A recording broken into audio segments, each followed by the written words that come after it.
Dear student, आज आपको हम पहले चैप्टर से न्यूमेरिकल कराएंगे, जैसा कि पिछले वीडियो में कराए थे। उसी के आगे क्रम में बढ़ेंगे। ए भुजा वाले वर्ग के चारों कोनों ए, बी, सी व डी पर क्यू आवेश रखे हैं। बिंदु डी पर रखे आवेश पर लगने वाला परिणामी बल बताइए। तो ये कहा गया कि कोई वर्ग है ए, बी, सी और डी। प्रत्येक किनारे पर, प्रत्येक सिरे पर क्यू, क्यू, क्यू और क्यू आवेश रखा गया। बिंदु डी पर रखे क्यू आवेश पर लगने वाला परिणामी बल कितना है वो आपको पता करना है। तो देखिए, ये डी पर रखा आवेश है, तो ए और डी के बीच लगने वाला प्रतिकर्षण बल एफ ए डी हुआ। इसी तरह से सी और डी के द्वारा ये जो बल लगा एफ सी डी। इसी तरह से बी और डी आवेश के बीच जो लगने वाला प्रतिकर्षण बल है वो एफ बी और डी है, या बी डी। तो अब ये कह सकते हैं बिंदु डी पर रखे क्यू आवेश पर तीन बल लग रहा है। एक तो आपका एफ ए डी, दूसरा एफ सी डी, दूसरा एफ बी डी। जैसा कि आपको पता है वर्ग की सभी साइड बराबर होती है। जैसे ये ए लिखा, ये भी ए होगी, ये भी ए है और ये भी ए। तो एफ ए डी और एफ सी डी ये दोनों आपस में बल बराबर होंगे, क्योंकि आवेश और दूरी बराबर है। 1/4 पाई एप्सिलॉन नॉट के क्यू इंटू क्यू अपान ए स्क्वायर। तो इसको लिखिए 1/4 पाई एप्सिलॉन नॉट के क्यू स्क्वायर अपान ए स्क्वायर। ठीक है। अब यहां पर लिखे एफ बी डी बराबर 1/4 पाई एप्सिलॉन नॉट के क्यू इंटू क्यू, और ये दूरी है बी डी। इसको हम लिखते हैं बी डी स्क्वायर। तो बी डी स्क्वायर का मान आपको पता करना है। तो बी डी स्क्वायर का मान ये होगा ए स्क्वायर प्लस ए स्क्वायर, यानी ए स्क्वायर प्लस ए स्क्वायर, यानी हो जाएगा आपका 2a स्क्वायर। कहाँ से आए आपको पता चल गया, क्योंकि ये ट्रायंगल जो दिख रहा है आपको बी सी डी, ये समकोण त्रिभुज है। तो समकोण त्रिभुज में कर्ण स्क्वायर बराबर लंब स्क्वायर प्लस आधार स्क्वायर, इस आधार पर लिख लिया है। तो बी एफ बी डी बराबर 1/4 पाई एप्सिलॉन नॉट के Q square upon 2a square. अब यहां पे ध्यान दें, ये जो डी पर बल लग रहा आपने दिखाया कि F C D, F B D और एफ ए डी। अब इसको घटकों में डिवाइड कर लिया, तो जैसा कि आपको पता है ये पूरा एंगल 90 का है, और इसको ये बी डी हाफ हाफ करेगा, यानी कि ये 45 अंश का कोण होगा, और ये वाला भी कोण कितने अंश हो जाएगा, 45 अंश हो जाएगा। तो ये कोण 45 है, तो इसलिए ये वाला कोण जो आपको दिख रहा ये 45 अंश होगा। तो इसको जो घटकों में डिवाइड करिए, एफ सी डी को घटकों में डिवाइड किया, तो ये घटक आपका 36 में ना एफ सी डी कॉस 45, और ये 90 अंश पर हो गया एफ सी डी साइन 45। इसी तरह से यहाँ भी देखें, ए डी को जो आप घटकों में डिवाइड कर दिए, तो ये घटक आपका बन गया एफ ए डी कॉस 45 और F A D sine 45। F A D sine 45 और एफ सी डी साइन 45 दोनों एक दूसरे से बराबर और विपरीत हैं, इसलिए इन दोनों का परिणामी 0 हो जाएगा। तो इसलिए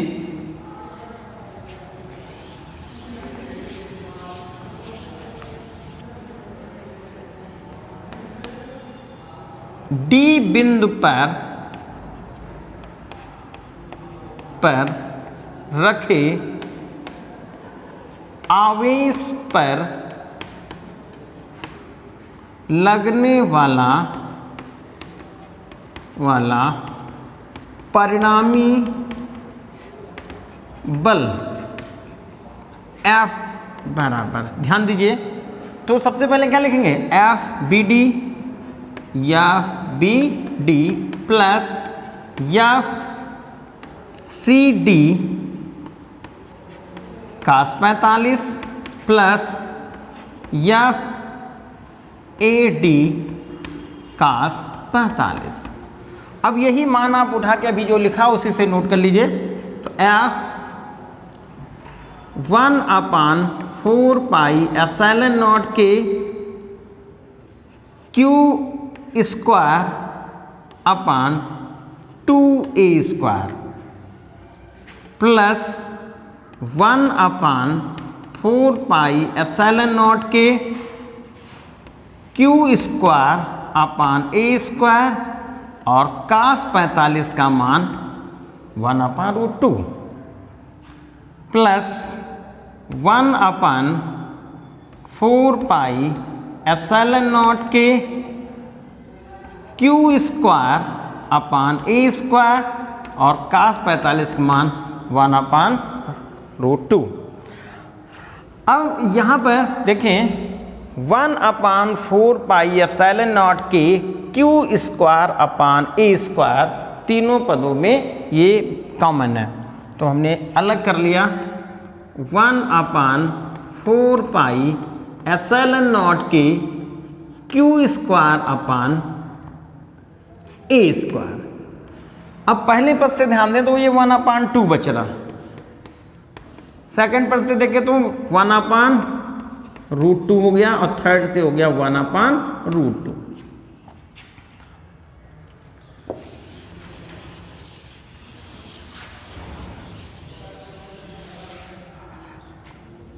F equal 1/4 pi epsilon naught के Q square upon a square. अब इन दोनों को ये जोड़ना है तो इसको आप ध्यान दें, इतने को हम ये 1/2 लिख लिया है, इसको हम लिख सकते हैं 2/√2।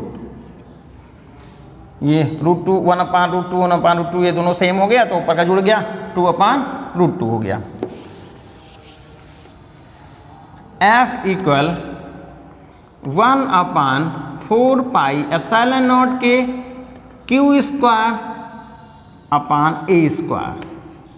यहाँ पर ये 2√2 एलसीएम चला गया तो ये कैंसिल हो गया, ये √2 ऊपर बचा और ये कैंसिल हुआ और ये 4 आपका पता चल गया। तो ये यहाँ पे आप आंसर कर सकते हैं, आगे भी इसको सॉर्ट कर सकते हैं।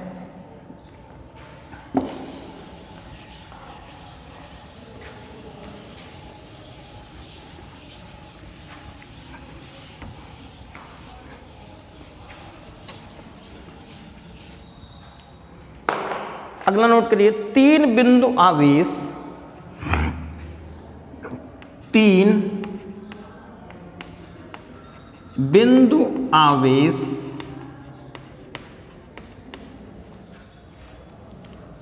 -2q,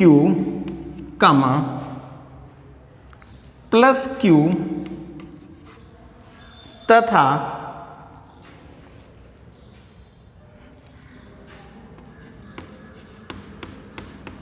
+q एक समबाहु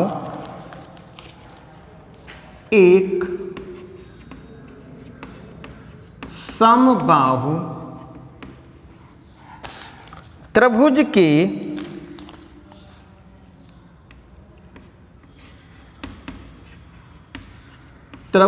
के कोनों पर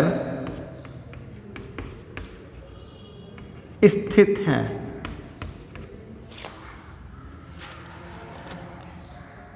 इस समायोजन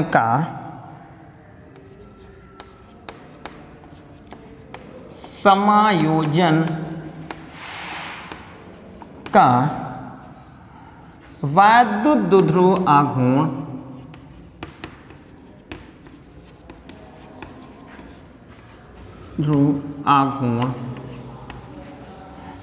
ज्ञात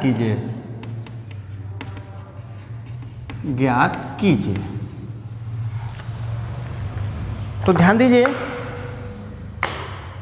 3 बिंदु आवेश, पहला है -2q, दूसरा है +q तथा तीसरा है +q, एक समबाहु त्रिभुज के कोनों पर स्थित है। इस समायोजन का वैद्युत द्विध्रुव आघूर्ण बताइए। तो ये ऐसे ये हमने समबाहु त्रिभुज बना लिया है। जैसा कि आपको पहले से पता है, समबाहु त्रिभुज की साइड तीनों बराबर होती हैं, तो उस साइड को हमने ए स्मॉल मान लिया है। तो ये ए बिंदु हो गया, ये बी हो गया है और ये सी हो गया है। तीनों की साइड हमने स्मॉल ए मान ली है, स्मॉल ए हो गई। अब ये कहा -2q आवेश रखा है ए पर, तो -2q आवेश ये रख दिया। बी पर है +q और सी पर भी +q आवेश है। अब ये आपसे कहा गया है कि इस समायोजन का जो ट्रायंगल आपने बना रखा है समबाहु त्रिभुज, उस पे ABC पॉइंट पर जो चार्ज रखे हैं, इसका वैद्युत द्विध्रुव आघूर्ण कितना है वो आपको निकालना है।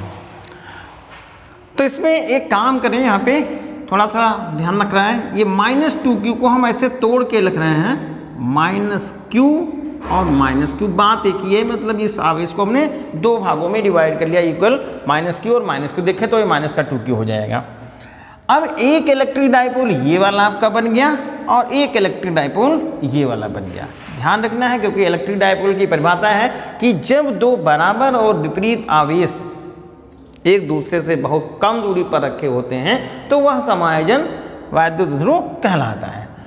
तो ये इलेक्ट्रिक डाइपोल एक AB हो गया है और दूसरा कौन सा हो गया, AC हो गया, क्योंकि ये -q चार्ज इधर हो गया, ये +q हो गया, इधर ये -q, इधर ये +q। इसका वैद्युत द्विध्रुव के आघूर्ण ये सदिश राशि है, इसकी दिशा माइनस से प्लस होती है, तो आप इसके लिए डायरेक्शन आप दिखा सकते हैं, ये इधर से माइनस से प्लस की तरफ। इसका भी डायरेक्शन इधर से दिखा सकते हैं, इधर से इधर की तरफ, माइनस से प्लस की तरफ। तो यहाँ हम पहले AB वैद्युत द्विध्रुव का आघूर्ण पता कर लें, फिर BC का पता कर लें।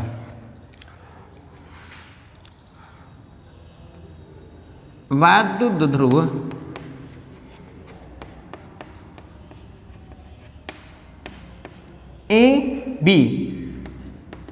AB का आघूर्ण, आघूर्ण मीन वैद्युत द्विध्रुव आघूर्ण, इसको हम P1 लिख लें। वैद्युत द्विध्रुव का आघूर्ण का फार्मूला बनता है P = Q × 2L, लेकिन यहाँ पर 2L मीन्स बीच की दूरी A है, तो ये हो जाएगा Q × A, यानी हम लिख सकते हैं QA। इसी प्रकार वैद्युत द्विध्रुव AC का आघूर्ण बन गया P2, ये भी आपका बनेगा QA। अब देखिए इन दोनों का ये आघूर्ण तो बराबर हो गया। यहाँ पर ध्यान रखना ये कि ये जो एंगल है वो 60 का है। कैसे है ये आपको पता है कि समबाहु त्रिभुज के का प्रत्येक कोण 60 अंश का होता है, तो ये थीटा आपको पता चल गया 60। अब P1 आपको ये पता चल गया, P2 ये मालूम हो गया, एंगल बीच का ये मालूम हो गया, तो हम यहाँ पर लिखते हैं परिणामी वैद्युत द्विध्रुव आघूर्ण या समायोजन का वैद्युत द्विध्रुव आघूर्ण,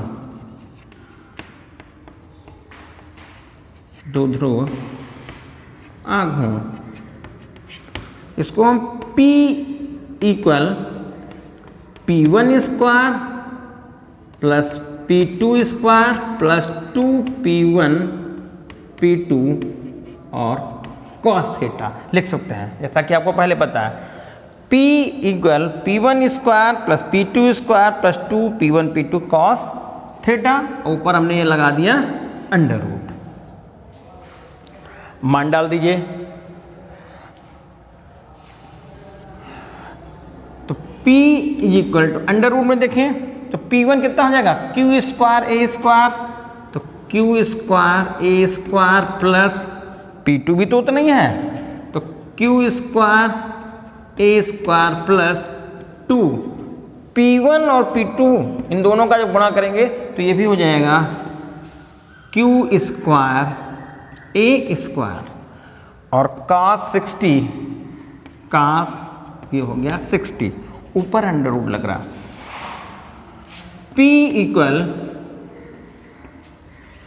ये हो जाएगा Q square A square plus Q square A square plus 2Q square A square और cos 60 की वैल्यू होती है 1/2, ये 2 से 2 तो कैंसिल हो गया। अब देखिए ये Q स्क्वायर A स्क्वायर है, Q स्क्वायर A स्क्वायर है, ये भी तो Q स्क्वायर A स्क्वायर हो गया, तीनों को ऐड कर लीजिए तो P इक्वल हो जाएगा 3Q स्क्वायर A स्क्वायर ऊपर रूट, तो P इक्वल हो जाएगा आपका QA रूट 3, QA रूट 3 और ये है आपका आंसर। तो इस तरह से इसको आप कंप्लीट करेंगे। नेक्स्ट वीडियो में अगला जो है न्यूमेरिकल बताएंगे। धन्यवाद।